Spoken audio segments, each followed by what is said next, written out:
क्या होता है जब आपका पढ़ा लिखा लॉजिकल दिमाग एक ऐसी सच्चाई से टकराता है जो विज्ञान की किताबों में नहीं मिलती? क्या होता है जब सुनसान सड़कों का अंधेरा या मुर्दा घर के बंद ठंडे दराज आपसे बात करने लगे, इंसाफ मांगने लगे? स्वागत है आपका रिच माफिया पर। यह सिर्फ डरावनी कहानियों का अड्डा नहीं है। ये उन अनकही भावनाओं, अधूरे इंसाफ और उस खौफ का ठिकाना है जो हमारे और आपके बीच इसी दुनिया में मौजूद है। सेंट जूड्स हॉस्पिटल की मॉर्चुरी शवगृह बेसमेंट में थी। ये एक ऐसी जगह थी जहां सूरज की रोशनी ने दशकों से दस्तक नहीं दी थी। हवा में हमेशा फॉर्मेलिन और फिनाइल की एक तीखी चुपती हुई गंध तैरती रहती थी, जो मौत की अपनी एक अलग महक है। डॉक्टर आर्यन खन्ना 27 साल का एक होनहार पैथोलॉजी रेजिडेंट अपनी नाइट शिफ्ट के लिए अभी अभी आया था। ये उसकी यहां तीसरी रात थी। आर्यन विज्ञान का आदमी था। उसके लिए मौत एक जैविक प्रक्रिया थी, एक पहेली जिसे चीर फाड़ कर समझा जा सकता था। भावनाएं उसके लिए कमजोरी थीं, खासकर पिछले 6 महीनों से। 6 महीने पहले उसकी छोटी बहन रिया एक कार एक्सीडेंट में मारी गई थी। आर्यन उस रात भी ड्यूटी पर था। वो उसे बचा नहीं पाया था। उस रात के बाद से आर्यन ने भावनाओं को अपने दिल के किसी ठंडे बक्से में बंद कर दिया था, ठीक वैसे ही जैसे वो इस मॉर्चुरी के स्टील के ड्रॉर्स में शवों को रखता था। आज रात ज्यादा काम नहीं है Khanna, senior pathologist doctor Verma ने अपना कोट पहनते हुए कहा। वर्मा एक थके हुए अनुभवी आदमी थे। बस एक जैन डो आई है सुबह, केस 404, नदी के किनारे मिली थी। पुलिस को सुसाइड का शक है। कागजात तुम्हारे डेस्क पर हैं। आर्यन ने सिर हिलाया। ठीक है सर। और हां, वर्मा दरवाजे पर रुके। इस विंग में एयर कंडीशनिंग खराब है, कभी कभी बहुत ठंडा हो जाता है, बस ध्यान रखना। रात के 1 बज रहे थे। मॉर्चुरी का सन्नाटा किसी और खामोशी से अलग होता है। यह सिर्फ आवाज की कमी नहीं थी, यह जिंदगी की कमी थी। सिर्फ एक ही आवाज थी, कूलिंग यूनिट्स का एक धीमा लगातार हम। आर्यन ने केस 404 की फाइल खोली। जैन डो, उम्र लगभग 25-30 साल, कोई पहचान नहीं, कारण डूबना संभावित। उसे शरीर को परीक्षण के लिए तैयार करना था। वो विशाल ठंडे कमरे में गया जहां स्टील के ड्रॉर्स दीवार में लगे थे। उसने केस 404 का टैग ढूंढा, ड्रॉर नंबर 13। जैसे ही आर्यन ने ड्रॉर के हैंडल को छुआ, उसकी उंगलियां सुन्न हो गईं। ये सिर्फ मेटल की ठंडक नहीं थी, ये गीली चुपती हुई ठंड थी, जैसे किसी ने बर्फ के पानी में हाथ डाल दिया हो। उसने एक गहरी सांस ली और ड्रॉर को बाहर खींचा। वो एक औरत थी। उसके काले लंबे बाल गीले थे और चेहरे पर चिपके थे। उसकी स्किन पानी से फूलकर सफेद पड़ गई थी, लेकिन उसके चेहरे पर एक अजीब सी शांति नहीं, बल्कि एक गहरी आश्चर्य था, जैसे वो अपनी मौत पर खुद हैरान हो। आर्यन ने दस्ताने पहने और अपना काम शुरू किया। उसे शरीर पर किसी जोर जबरदस्ती के निशान चेक करने थे। जैसे ही उसने उसके हाथ उठाए, उसे कुछ अजीब लगा। कमरे का टेम्परेचर अचानक गिर गया। इतना गिरा कि आर्यन को अपनी सांस भाप बनती हुई दिखाई दी। वर्मा सर सही थे, एसी सच में खराब है, वो बुदबुदाया।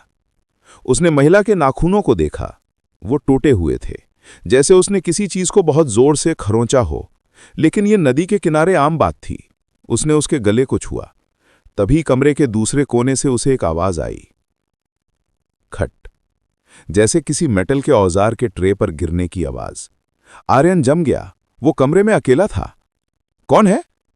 कोई जवाब नहीं, सिर्फ कूलिंग यूनिट्स का एक धीमा लगातार हम। उसने नजरअंदाज करने की कोशिश की, लेकिन अब वो अकेला महसूस नहीं कर रहा था। उसे लग रहा था जैसे कोई उसे देख रहा है, घूर रहा है। वो वापस शरीर की ओर मुड़ा।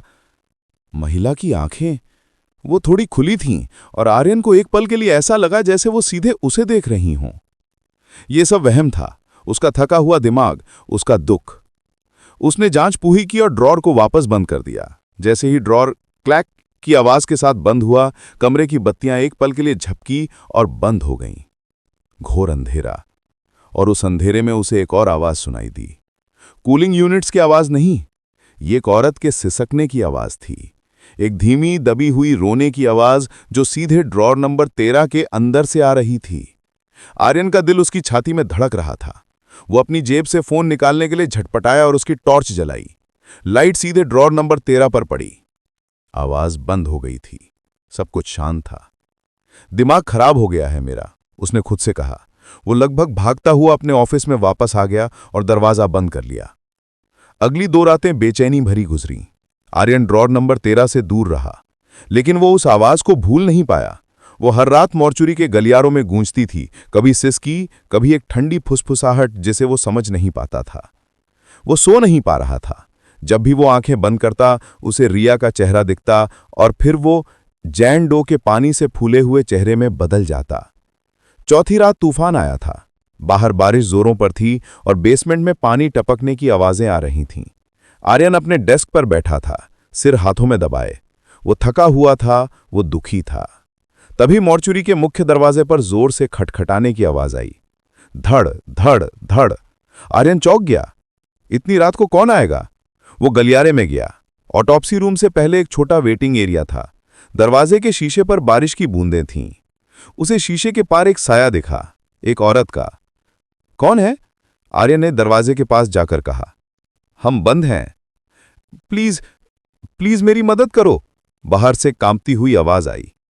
आर्यन ने दरवाजा खोला। एक औरत लगभग 50 साल की अंदर गिर पड़ी। वो पूरी तरह भीगी हुई थी। उसके हाथ में एक मुड़ी तुड़ी तस्वीर थी।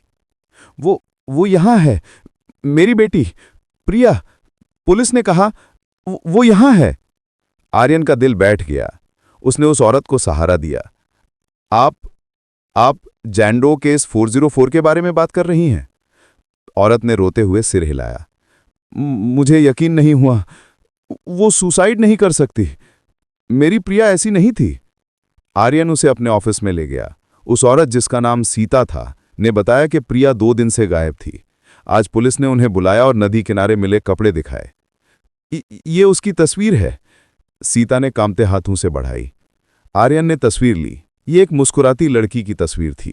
वही चेहरा, ड्रॉर नंबर 13 में पड़ा चेहरा। हाँ, आर्यन ने धीरे से कहा, ये वही है। सीता जोर जोर से रोने लगी। मैं उसे देखना चाहती हूं, सीता ने आंसू पोंछते हुए कहा।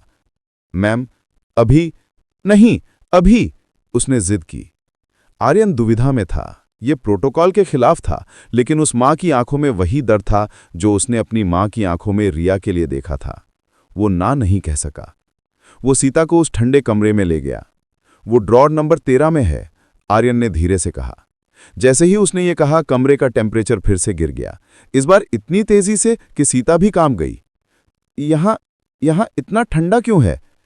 एसी खराब है, आर्यन ने कहा, लेकिन अब उसे खुद अपने शब्दों पर यकीन नहीं था। उसने ड्रॉर खींचा। सीता ने अपने बेटी के ठंडे सफेद चेहरे को देखा और उसकी चीख निकल गई। वो शरीर पर गिर पड़ी, उसे झकझोरने लगी। उठ जा प्रिया, उठ जा, तू ऐसा नहीं कर सकती। आर्यन ने उसे पीछे खींचने की कोशिश की। Ma'am please. नहीं, सीता चिल्लाई। ये मेरी बेटी नहीं है। मतलब ये है, लेकिन इसने ये नहीं किया। तभी सीता की नजर प्रिया के गले पर पड़ी। वो कहाँ है? क्या कहाँ है? उसका लॉकेट। उसके गले में हमेशा एक चांदी का लॉकेट रहता था। उसके पिता ने दिया था। वो उसे कभी नहीं उतारती थी। वो कहाँ है? आर्यन ने शरीर को ध्यान से देखा। गले पर कोई लॉकेट नहीं था, लेकिन वहां एक हल्का सा खरोच जैसा निशान था, जैसे किसी ने कोई चीज जोर से खींची हो। खट, वही आवाज, इस बार ठीक उनके पीछे से। आर्यन और सीता एक साथ मुड़े। ऑटोप्सी टेबल पर रखी स्टील की ट्रे जमीन पर गिरी हुई थी। स्कैल्पेल और कैंचियां बिखरी पड़ी थीं, लेकिन वे सिर्फ गिरी नहीं थीं, वे एक खास तरीके से बिछी हुई थीं। ये क्या बकवास है? आर्यन कांप गया। सीता की आंखें डर से फैल गईं। आर्यन? एक फुसफुसाहट हुई। आर्यन ने चारों ओर देखा। किसने कहा वो? क्या कहा? मेरा नाम। किसी ने मेरा नाम लिया। आर्यन, रिया को बचाओ। वही आवाज, एक लड़की की, ठंडी, गीली। रिया? आर्यन भ्रमित हो गया। रिया तो। तभी कमरे की सभी बत्तियां जोर से भड़कने लगीं और ड्रॉर नंबर 13 के ठीक ऊपर वाली लाइट फट गई और अंधेरा छा गया। सीता चीख पड़ी। आर्यन ने अपना फोन निकाला और टॉर्च जलाई, और जो उसने देखा उससे उसकी रगों में खून जम गया। कमरे के दूसरे कोने में, जहां अंधेरा सबसे घना था, एक आकृति खड़ी थी। वो प्रिया थी, या प्रिया की आत्मा थी। वो पूरी तरह भीगी हुई थी। उसके बालों से पानी टपक रहा था। उसकी आंखें खुली थीं और गुस्से और दर्द से भरी थीं। वो आर्यन को नहीं, बल्कि अपनी मां को देख रही थी। उसने अपना हाथ उठाया और अपने गले की ओर इशारा किया। खरोच, वही निशान जो आर्यन ने शरीर पर देखा था। लॉकेट। वो कह रही है, सीता की आवाज घुट गई। वो कह रही है कि उसने सुसाइड नहीं किया। आर्यन ने वाक्य पूरा किया। उसका सारा शक, उसका सारा विज्ञान उस एक पल में भाप बन गया। उसने कत्ल किया है। आकृति ने सिर हिलाया और फिर वो गायब हो गई। सिर्फ जमीन पर गीले पैरों के निशान छोड़ गई, जो ड्रॉर नंबर 13 तक जाते थे। अगली सुबह डॉक्टर वर्मा आर्यन की बात सुनकर हंस पड़े। भूत मॉर्चुरी में? खन्ना, तुम पर नाइट शिफ्ट का असर हो रहा है और तुम अपनी बहन की मौत से अब तक उबरे नहीं हो। सर, मैंने खुद देखा है, और उसकी मां ने भी। उसके गले से लॉकेट गायब है सर। निशान है। नदी में बहते हुए कुछ भी हो सकता है। किसी चट्टान से रगड़ लग सकती है। पुलिस ने केस बंद कर दिया है। यह सुसाइड है। नहीं, मैं ये साबित करूंगा। आर्यन उस दिन घर नहीं गया। वो उस भावना को जानता था। रिया की मौत के बाद उसे भी लगा था कि वो कुछ मिस कर रहा है, कि वो उसे बचा सकता था। वो अपराध बोध उसे खाए जा रहा था। आज उसे लगा कि शायद प्रिया को न्याय दिलाकर वो खुद को माफ कर पाएगा। उसने प्रिया की मां सीता से बात की। प्रिया किसी से डरती थी? सीता ने हिचकिचाते हुए बताया। वो जहां काम करती थी, उसका मालिक साहिल, वो उस पर बुरी नजर रखता था। प्रिया नौकरी छोड़ने वाली थी। आर्यन ने पुलिस रिपोर्ट फिर से पढ़ी। साहिल मेहरा का जिक्र था, जिसने प्रिया के लापता होने की रिपोर्ट लिखवाई थी। उसने कहा था कि प्रिया उस दिन काम पर नहीं आई। आर्यन के पास कोई सबूत नहीं था, सिर्फ एक मां का बयान और एक भूत की चेतावनी। उसे लॉजिकल सबूत चाहिए थे। वो वापस मोर्चुरी गया। Drawer number 13। मुझे पता है तुम यहां हो, वो ड्रॉअर से फुसफुसाया। मुझे तुम्हारी मदद चाहिए, मुझे उन्हें सबूत देना होगा। कमरा ठंडा हो गया। आर्यन ने फिर से शरीर की जांच शुरू की। इस बार वो एक पैथोलॉजिस्ट की नज़र से नहीं, बल्कि एक जासूस की नज़र से देख रहा था। नाखून। उसने नाखूनों के अंदर फंसी गंदगी को खुरचा। पानी। उसने फेफड़ों से पानी का सैंपल लिया। अगर उसे मारा गया था तो कैसे? उसने खुद से पूछा। डूबना। लेकिन क्या उसे नदी में फेंकने से पहले मारा गया था या उसे डुबोया गया था? अगर उसे पहले मारा गया होता तो उसके फेफड़ों में पानी कम होता, लेकिन फेफड़ों में पानी भरा था, मतलब वो सांस ले रही थी जब वो पानी में गई। आर्यन निराश हो गया। तो क्या ये सच में सुसाइड था? नहीं, वही ठंडी फुसफुसाहट। हाथ। आर्यन ने प्रिया के हाथों को फिर से देखा। मुट्ठियां थोड़ी भिंची हुई थीं। उसने जोर लगाकर उन्हें खोला। दाहिनी हथेली में कुछ फंसा हुआ था, एक छोटा सा गहरा नीला धागा।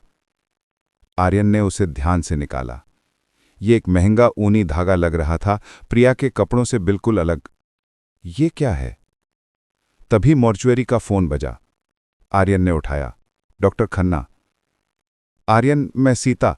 दूसरी तरफ से कांपती आवाज आई। मैं प्रिया के कमरे में थी। मुझे उसकी एक गुप्त डायरी मिली है। क्या लिखा है उसमें? साहिल, वो उसे धमकी दे रहा था। वो उसे ब्लैकमेल कर रहा था।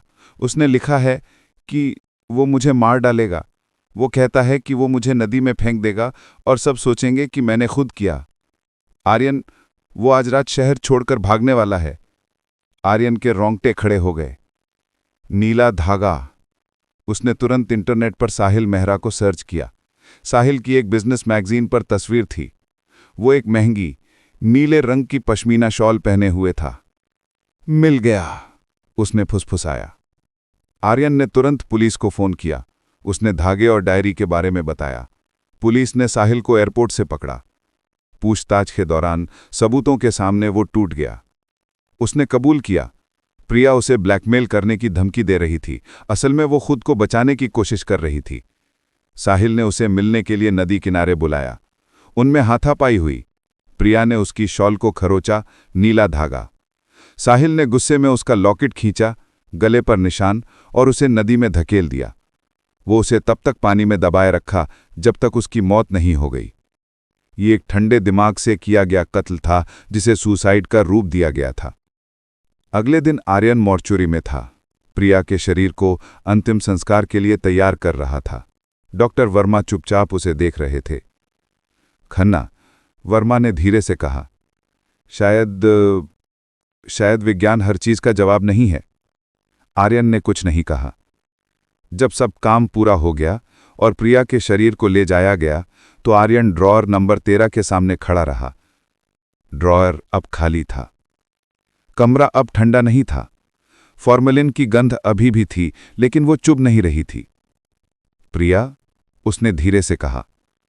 कोई जवाब नहीं। सन्नाटा।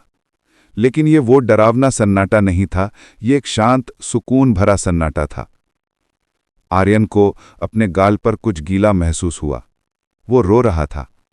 6 महीने में पहली बार। वो रिया के लिए नहीं रो रहा था, वो प्रिया के लिए नहीं रो रहा था। वो बस रो रहा था। उसके दिल पर जो बर्फ जमी थी वो पिघल रही थी। भैया, आर्यन ने झटके से सिर उठाया। ये प्रिया की आवाज नहीं थी, ये रिया की आवाज थी। वही आवाज जो वो 6 महीने से सुनने को तरस रहा था। उसे कोई दिखा नहीं, लेकिन उसे अपने कंधे पर एक हल्का सा गर्म स्पर्श महसूस हुआ, जैसे कोई प्यार से हाथ रख रहा हो। तुमने उसे बचा लिया भैया। रिया की आवाज फिर गूंजी, इस बार उसके दिमाग में। अब खुद को भी माफ कर दो। वो गर्म स्पर्श गायब हो गया। आर्यन ने एक गहरी सांस ली। उसके सीने का भारीपन जा चुका था। वो प्रिया को न्याय दिलाकर सिर्फ उसे नहीं बचा रहा था, वो खुद को बचा रहा था। प्रिया की आत्मा अपनी पहचान और न्याय के लिए भटक रही थी। वो लॉजिकल सबूत चाहती थी। आर्यन की आत्मा अपनी बहन को न बचा पाने के इमोशनल अपराध बोध में फंसी थी। आज रात सेंट जूड्स की मॉर्चुरी में 2 आत्माओं को मुक्ति मिली थी, एक मृतक की और एक जीवित की। आर्यन ने लाइट बंद की और दरवाजे की ओर बढ़ा।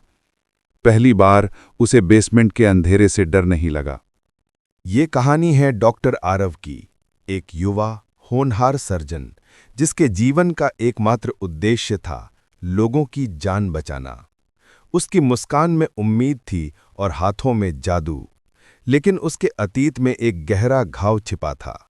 उसकी छोटी बहन रिया की मौत एक रहस्यमयी बीमारी से जिसे वह बचा नहीं पाया था।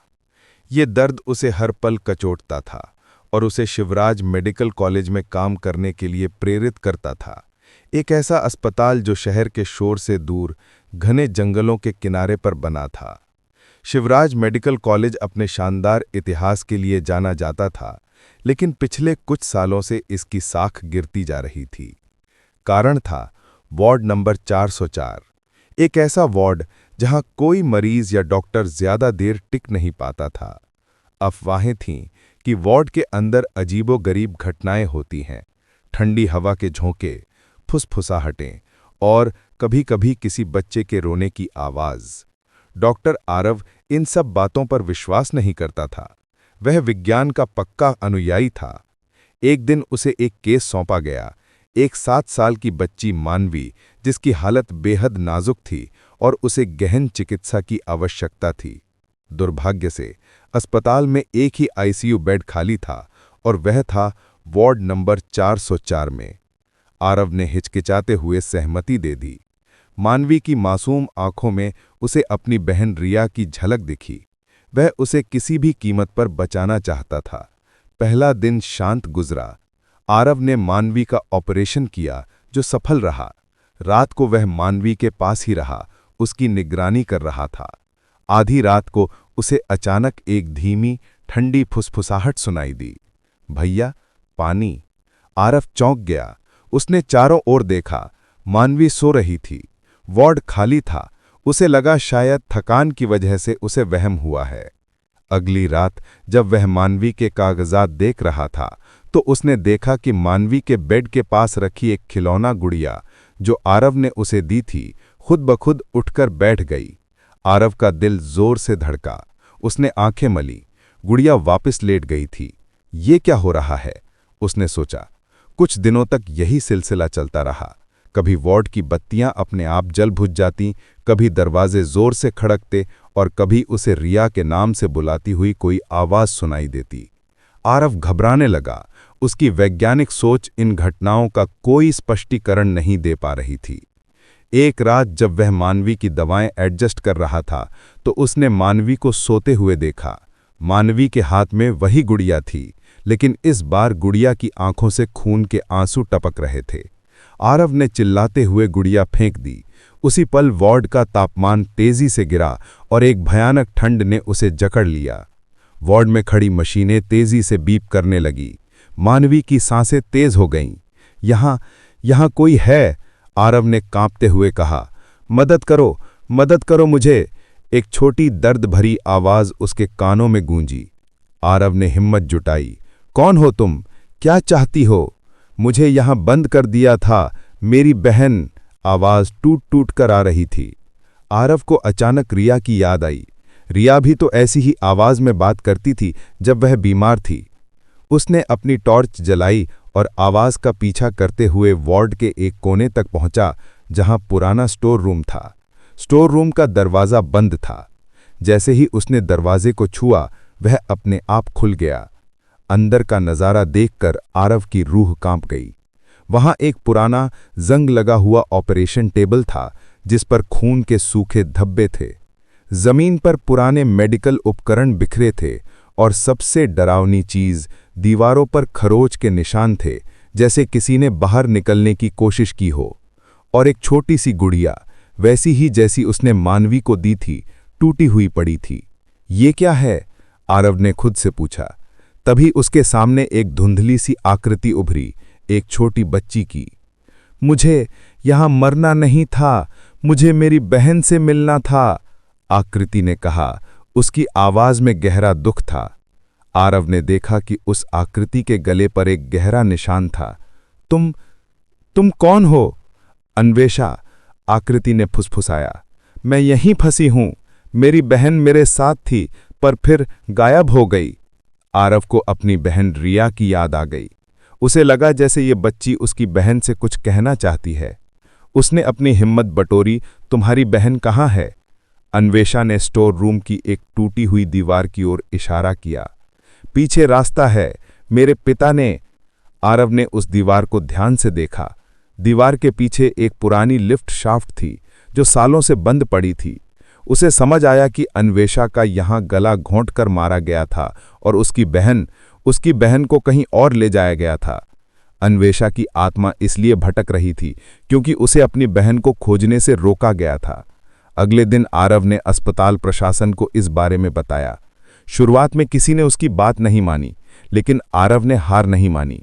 उसने रिया की मौत के कागजात फिर से देखे। उसे एक अजीब समानता दिखी। रिया को जिस दवा से एलर्जी थी, वही दवा अन्वेषा को भी दी गई थी। आरव ने अस्पताल के पुराने रिकॉर्ड्स खंगाले।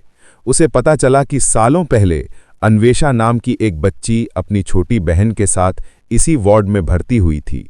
दोनों को एक रहस्यमयी बीमारी थी। अन्वेषा की मौत यहां हुई थी, लेकिन उसकी बहन का नाम रिकॉर्ड से गायब था। जैसे जैसे आरव ने और गहराई से जांच की, उसे एक चौंकाने वाला सच पता चला।